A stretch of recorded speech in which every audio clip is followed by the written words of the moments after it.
Ce podcast est généré automatiquement à partir de sources publiques. Bonne écoute. Bonjour à toutes et à tous et bienvenue dans Piste ouverte, le podcast qui décrypte l'actualité du sport automobile avec passion et sans détour. Nous sommes le 15 mai 2026 et l'odeur de l'essence et le vrombissement des moteurs sont plus que jamais dans l'air. Absolument. Et ce week-end, une épreuve légendaire nous attend. Une de celles qui font vibrer les puristes et frissonner les pilotes. Le Nürburgring est sur toutes les lèvres. En effet, ce circuit mythique situé à Nürburg en Allemagne est une véritable institution. Et pour bien comprendre ce qui nous attend, Ouest France nous a récemment proposé une immersion vidéo avec nul autre que Max Verstappen sur ses 25 km les plus redoutés du sport automobile.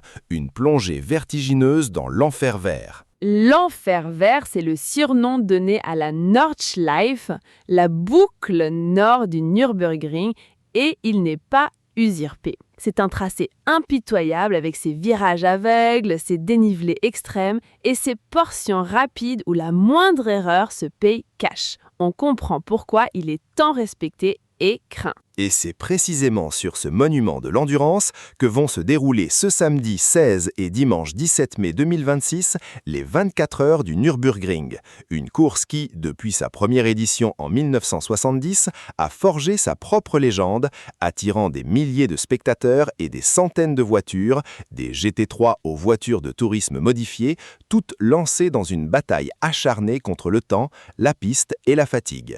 C'est un véritable test de résistance pour les hommes et les machines. C'est une course qui transcende les catégories où des pilotes professionnels côtoient des amateurs éclairés, tous unis par la même passion et le même respect pour ce circuit hors norme. On parle de plus de 200 voitures au départ. C'est une image incroyable, surtout la nuit, avec les phares qui déchirent l'obscurité. Cette épreuve est cruciale pour de nombreux constructeurs et écuries, non seulement pour la victoire de prestige, mais aussi comme banc d'essai grandeur nature pour leur technologie.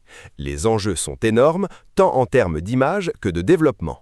Et en parlant d'endurance, Idexport se projette déjà vers les 24 heures du Mans 2026. Ah, Le Mans, une autre cathédrale de l'endurance, Idexport, fidèle au poste, nous annonce déjà son chapitre 10 pour cette édition de 2026. C'est une marque de longévité et d'ambition dans une discipline où la préparation est tout simplement colossale. Exactement. Participer aux 24 heures du Mans pour la 10e fois en dit long sur la détermination d'une écurie. Cette course, organisée pour la première fois en 1923, est l'un des 3 joyaux de la triple couronne du sport automobile, avec le Grand Prix de Monaco et l'Indy 500. Les enjeux financiers sont considérables, avec des budgets qui se comptent en millions d'euros, sans parler de la logistique titanesque pour aligner une voiture compétitive et fiable pendant 24 heures. Et l'avenir du sport automobile, il se dessine aussi avec de nouveaux visages, de nouvelles ambitions. La question est posée par Sport Orange. Une pilote française en F1, c'est pour bientôt? C'est un sujet qui revient souvent et qui est crucial pour la diversité et l'attractivité de la F1. C'est une aspiration légitime et forte. La F1, malgré ses avancées, reste un bastion majoritairement masculin. L'émergence d'une pilote française au plus haut niveau serait un signal fort, non seulement pour notre pays, mais pour l'ensemble du sport. Cela inspirerait des milliers de jeunes filles à se lancer dans le karting et à viser les sommets. Les filières de détection existent et la pression médiatique et sportive est là pour accélérer ce mouvement. On l'espère vraiment, cela apporterait une nouvelle dynamique. Mais au-delà des sommets de la F1 ou des grandes courses d'endurance, l'actualité nous montre que la passion automobile est aussi très vivante au niveau local, sur tous les terrains. C'est un point essentiel. L'ASA Morvan, par exemple, a vécu un week-end chargé de victoires et de lauriers, comme le rapporte Autun Info. C'est la preuve que les clubs locaux sont le véritable vivier du sport automobile, là où les talents émergent et où la passion se transmet. Et cette passion, elle se manifeste aussi par l'organisation d'événements qui font vivre nos régions. Le rallye du Val d'Adoux dans le Tarn revient pour sa 18e édition, selon le tarnlibre.com. 18 éditions, c'est une sacrée longévité pour un événement local. C'est la preuve de l'engagement des bénévoles et de l'attrait indéfectible pour le rallye, une discipline qui combine vitesse, précision et lecture du terrain. Ces événements sont des piliers économiques pour les territoires qu'ils traversent, attirant spectateurs et participants, générant des retombées pour le commerce local. On voit aussi la passion pour les belles mécaniques, le prestige. À Riscle, la Dépêche Pointière nous parle d'un succès retentissant pour un rassemblement de voitures de prestige. Et à Saint-Laurent-de-Cerdan, l'Indépendant confirme que les Porsche ont toujours autant de succès. C'est un phénomène qui ne se dément pas. Les voitures de prestige, qu'elles soient classiques ou modernes, continuent de fasciner. Ces rassemblements sont l'occasion de partager une culture automobile, d'admirer des modèles rares et d'échanger entre passionnés. La marque Porsche, fondée en 1931, a toujours incarné cette excellence et cette performance, et son succès en témoigne, année après année, partout dans le monde. Et puis, il y a la créativité, parfois un peu décalée, des passionnés.